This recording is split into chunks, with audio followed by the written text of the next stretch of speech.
Welcome to the Future Construct Podcast Special Geo Week 2022 edition. So we're live on the expo floor. And this morning I was fortunate enough to actually be part of a great panel with Todd Ogle here from Virginia Tech.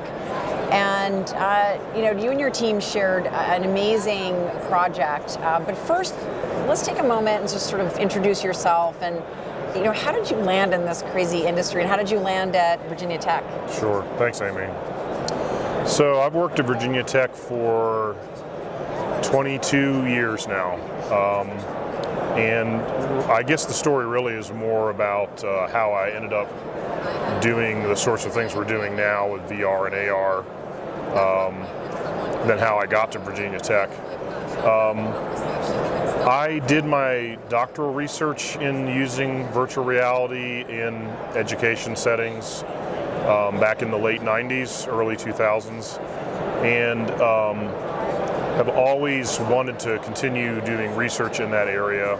And in the projects that I've worked on with colleagues over the years, we always found that students would like to get more experience working on those sorts of projects, and our teams of faculty needed the help doing those sorts of projects, because typically it would end up being, the art faculty member would be doing all the artwork and the computer science faculty member might be doing all the computer science work, when in fact there are lots of students that would like to have opportunities to apply what they've learned in the classroom or go on a deeper learning journey than they get to in the classroom in these sorts of technologies. Yeah, and so, I mean, this project is, to me, it's one of the perfect use cases, right, for this hype cycle of the metaverse, if you will, but leveraging AR and VR, and in this case, really both. We were able to do kind of cross functionality. But tell us a little bit about the project, and what I also really enjoyed about your discussion today was the technical aspect, and some of the challenges that you found, and then how you overcame them using technology. Right. So the case study we talked about this morning is the Vauquois experience, and Vauquois is a hilltop which was once a small rural village in northeastern France that, like many, was destroyed during World War I. It's a unique site in that it has a large series of very deep craters that are left from explosions that were set off in mines, and it has trenches on the surface still, so there's lots of examples of what World War I fighting was like all in one place. And we really wanted to represent what this place is like today and what it was like to be there 100 plus years ago using immersive experiences. And the challenge is it's a very big site. There's somewhere in the neighborhood of 20 to 30 kilometers of tunnels that are still in various states of accessibility today. There's a large surface feature to be seen and various points of interest on the surface. And so we wanted to make a really accurate representation, but it's a lot of data. So we went over and worked with some partner archaeologists from France to do photogrammetry and laser scanning and some 360 video and some spatial audio to try to put together a virtual experience for the place. But when you're talking, our main point cloud is 280 something gigabytes, and it's probably a third of the site. You can quickly see how when we started this project 6 years ago, it was very difficult to try to portray that sort of thing in immersive virtual reality. So we worked with some computer science specialists and artists and historians to use some technical techniques to allow us to tell a story of a large place using a small amount of space. Can I pause and Yep. you can edit this in post? Yeah, Awesome. yeah, absolutely. How much do you want me to get into the technical bits? I think I can keep rambling. No, I think the high points are really important, and I like the fact that you're weaving in the storytelling piece of it. Mm-hmm. So I think we're good, and we have time. Keep going a little Yeah, bit. Yeah, you yeah. can always edit out the parts that get boring. So I find it all fascinating. Okay. I'll talk a little bit about the redirected walking and the physical exhibit and the haptics and stuff. Yeah. Okay. Yeah. So in order to try to share this narrative in an immersive experience, but in a limited physical footprint, because we were designing initially for a museum exhibit, we used a technique called redirected walking, which allows you to make a person think they're walking further than they are in real space. So our exhibit is about 15 feet long, and it's a straight line. But the virtual experience we set up to be more of a curving, a zigzag type course. And we give you some prompts, some visuals to look at when you get to turning points in the tunnels. And as you turn your head, we accelerate the rotation of the virtual world based on your turning. So we prompt you, we give you things to look at, and as you turn your head, the world turns around you. Very, very slowly. It's only about a 5% acceleration. We played with that a little bit and had to dial it in to where we didn't make anyone feel uncomfortable. But what then happens is you just walk back and forth, but you think you've actually walked a longer course. Yeah. And we wanted people to be able to feel what they were seeing, because so many people, when you put them in a very rich virtual environment, want to reach out and touch the things they're seeing, even though they know they're not there. They still do. So we made a model of a lantern that was a commonly used handheld lantern there, based on photographs of the real one. And you see it in virtual reality, and it's your light source. It's a candle. But then a person who works with us in the library that makes props for exhibits built a prop physical one, and we placed a tracker on it. We used the HTC Vive system for this at the time, so that when you reach out and see that sitting there on the table, you pick it up and it's really there, and it feels just like what you're seeing. And you reach out and you touch the actual walls of the tunnels as you walk through. There are communication wires that were used to signal down along different lengths of tunnel, and they're there, and you can reach out and touch those and trace those as you walk. There's a sculpture of a face of a very disliked German officer that the soldiers carved into one of the walls. That's there. You see it, you can reach out and feel it, and it lines up with what you're seeing. And there's other important objects to the narrative that are there as well that you can actually reach out and touch. So you have a very rich visual experience, a very rich auditory experience, and this physical sensation through the haptics.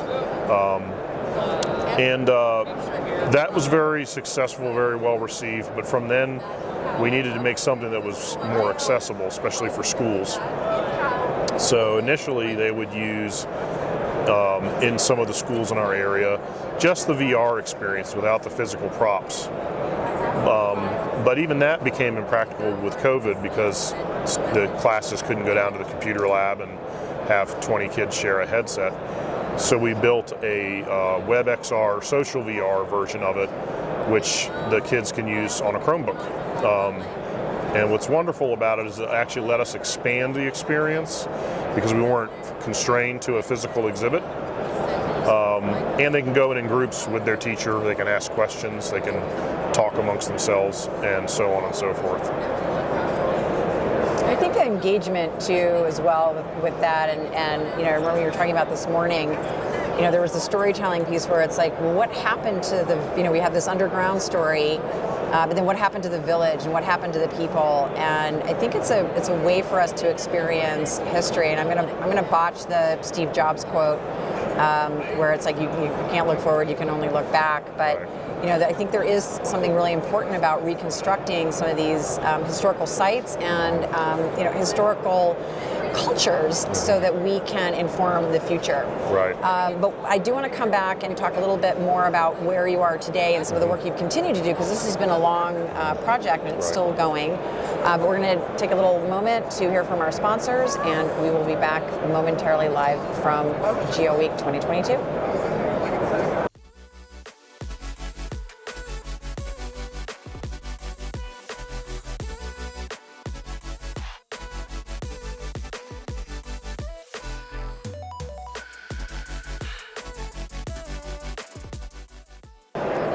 And we are back live from Geo Week with Todd Ogle from Virginia Tech.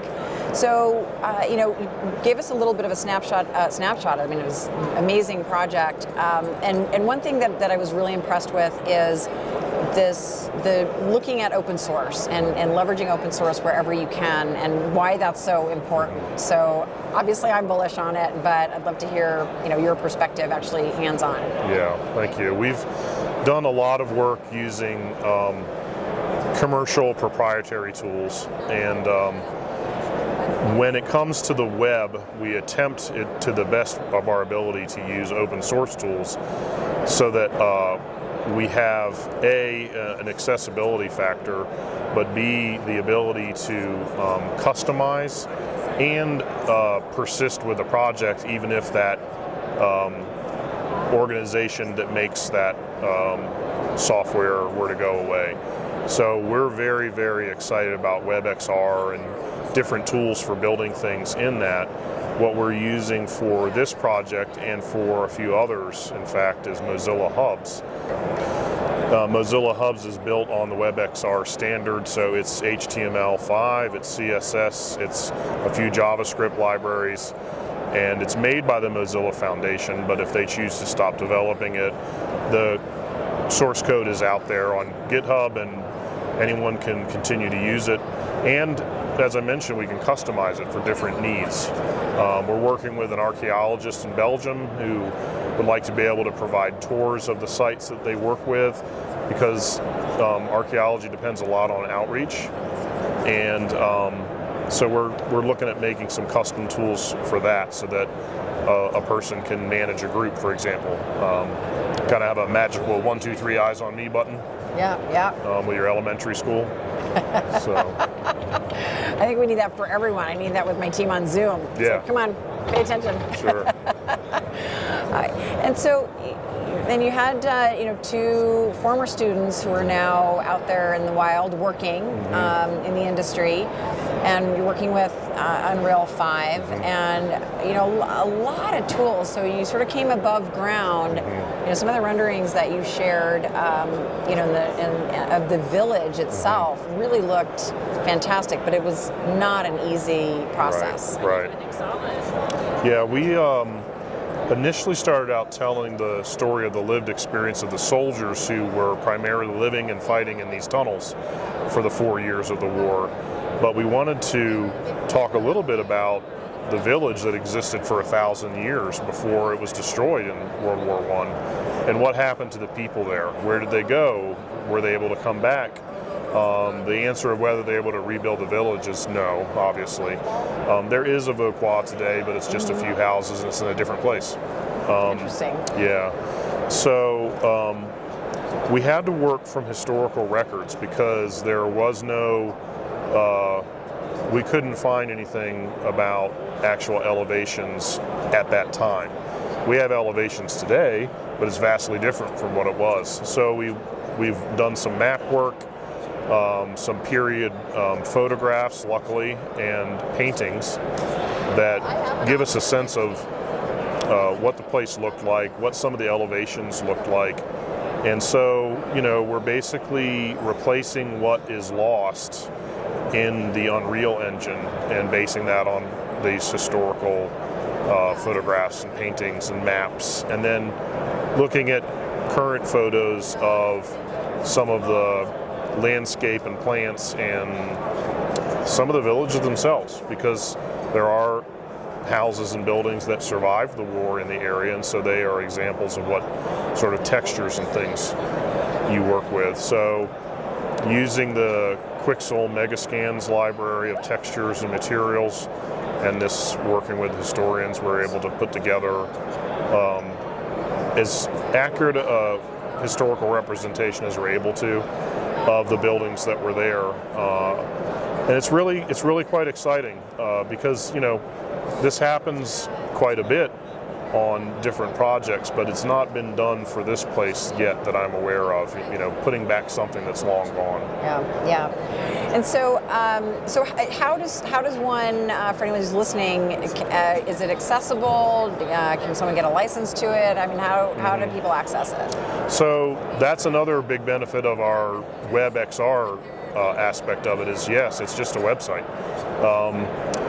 If you want to take a look at that, you can go to historyviz.com. Okay. That's our visualizing history website. It's basically our portfolio of this kind of work. And just peruse the site and you'll find the Vauquois project in there. And you can jump in the virtual reality yourself in a web browser, in a Oculus Quest, on your phone, on a tablet. There are videos about other aspects of the project out there as well that tell you a little bit more about it. We had an executable of a Unity version of it up for a while for download, but it's just not, it's hard to keep up with. Right. And it's hard to know whether a person's hardware is going to be able to run it without too much trouble. Right. So again, another great reason to do things on the web. And also do things right through the web. Exactly. Yeah, exactly. That makes sense. And have you had a chance to wander around much or see some other panels and talks at the event here? Yes, absolutely. We've been talking to a lot of folks who do different aspects of what we do, and looking at a lot of new tools and some new software. Anytime you can find a way to speed up your workflow while maintaining fidelity is a big deal. Yeah. So, very exciting. Yeah, and one of your students was talking about the different levels of decimation. Was that, because this project was sort of long before some of these optimization tools were even out there. Right. And it looks like you're revisiting now that the tools are available, but are there even standards yet that tell you, for web, it needs to be this size or this number of this polygon count, or for VR it needs to be this. Are there some standards around that yet, or are you just sort of guessing? I can tell you in terms of using Mozilla Hubs, what's fantastic about it is that when you go to, when you use their editor, which is sort of like working in the Unity or Unreal editor, and you go to, you're not compiling an executable, but when you go to push your project up to the web, it will give you a performance report and tell you about how many triangles you have, how many individual textures you have, and how big they are, lights and things like that. And it gives you feedback as to where you are on their estimation of what's going to maintain performance, even on mobile. Wow, that's great. I don't have those memorized, but we mostly go, oh, it's red. We need to go back and get rid of a few more triangles. It's not good. I'll tell you, honestly, it's mostly for this web stuff, it comes down to the textures and the materials. It seems that the loads of those are what cause performance hits. And lights are very expensive. The shaders, and when you start to get really granular. So just in looking around, and I've been also very impressed with the level of kind of collaboration and different companies with different tool sets coming together to solve some of these bigger problems. I think that's been one of the benefits of the event here. But Geo Week 2022, what are some of your favorite things, or even just one favorite thing? I'm excited about a lot of the new tools I've seen. I've heard about some software for this decimation and retopologizing process, which is so key to everything we do, that I'm interested in checking out. And just getting to meet some of the folks who I've either talked to on the phone or collaborate with or bought things from is a lot of fun. Seeing the Boston Dynamics dog running around with a laser scanner on it and stuff. You gotta love that. Really cool, but scary at the same time. So it's all coming. Yeah. So speaking of the future and our future pet robotic dogs, which is probably the only dog I can have because I travel too much, is the question that I ask everyone. So if you can project yourself 20, 25 years into the future, and you can have any product or gadget that just makes you personally happy or makes your life better in some way, what would it be and what would it do? So there's a film that I'm struggling to remember the name of. It's a science fiction film, but these astronauts, they travel to some planet to go look for some folks that, went off the radio or something, and they send out some drones and they do a bunch of imaging, and it's so tantalizingly close. So I would hope that in 25 years what we could have is something that is a very durable, small, so thus cheap if you break it, autonomous flying critter that can do the combination of photogrammetry and laser scanning that is what is happening now. Because what we're seeing, even with apps on your phone, is that there's a recognition, and a lot of people are integrating it in their tools now, that to get the good color data that a lot of us want, you need the photogrammetry mapped to the laser point cloud as well. So that's not as fun as like a flying toaster or something, but as far as like making me practically happy, that would be so great. I don't plan to spend all of my time in tunnels, so it could be used for other things as well, but being able to just send them out there. And I know there's drone work going on, in tunnels already, but it's still bigger drones that are really expensive when you smash them into things, and we've seen some of them here there's one right over there. Yeah. There are very, very big heavy duty drones here. So I think that there's some pretty good choices. I think you're going to get your wish. I like the idea of having something very similar, like instead of an HMD, I want to call it an FMD, so it's a follow me drone. Yeah. And it basically just, it's like my recon. Yeah. Like if I need to know what's around the corner, or like if you're an athlete, like you're skiing and you want to know where the trees or the moguls are. So I think you're onto something, and I think you also probably have a talent pool who could build it for you way before 20 years with some of your brilliant students. Well, yeah, I think we very well could. That's the exciting thing about being at a research university. So, just poke the right people and they invent stuff. Excellent. Well, you're doing an amazing job of kind of bridging, education and some of the, specialties of Virginia Tech and enterprise together, and it's a long road, but we appreciate all your efforts because you're doing some amazing, amazing work. So thank you so much for joining us today and sharing all of it. Thank you. I enjoyed it.